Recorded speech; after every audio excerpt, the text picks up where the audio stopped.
নমস্কাৰ, মই মঞ্জিল বৰুৱা। অসমীয়া জাতিৰ বাবে এজন হৃদয়পৰশা ব্যক্তি, এখন পাৰাপাৰহীন সাগৰস্বৰূপ, সংগীত সূৰ্য সুধাকণ্ঠ ডক্টৰ ভূপেন হাজৰিকাদেৱৰ আজি জন্ম শতবাৰ্ষিকী। এই শুভক্ষণত মহান শিল্পীগৰাকীলৈ যশস্বী কবি নীলিম কুমাৰ দেৱৰ এটি কবিতাৰ কিছু পংক্তিৰে মই শ্ৰদ্ধা নিবেদন কৰিব বিচাৰিছোঁ। পঢ়ি পঢ়ি শেষ কৰিব নোৱাৰা এখন কিতাপৰ নাম ভূপেন হাজৰিকা। পঢ়ি পঢ়ি শেষ কৰিব নোৱাৰা এখন কিতাপৰ নাম ভূপেন হাজৰিকা।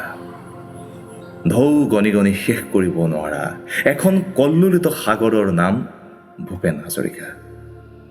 তৰা গণি গণি শেষ কৰিব নোৱাৰা এখন আকাশৰ নাম ভূপেন হাজৰিকা। পৃথিৱীলৈ নামি অহা এজাক ৰ'দৰ নাম ভূপেন হাজৰিকা। পৃথিৱীলৈ নামি অহা এজাক ৰ'দৰ নাম ভূপেন হাজৰিকা। যিদৰে ৰ'দৰ কোনো ঘৰ নাই, তেওঁৰো কোনো ঘৰ নাই, আমাৰ হৃদয় তেওঁৰ বাসস্থান। তেওঁ আমাৰ হৃদয়তে থাকে, আমাৰ জ্ঞাতে অজ্ঞাতে, আমাৰ নিদ্ৰাই জাগৰণে তেওঁ আমাৰ কাষতে থাকে। কিয়নো এক জাগৰণৰ নাম ভূপেন হাজৰিকা।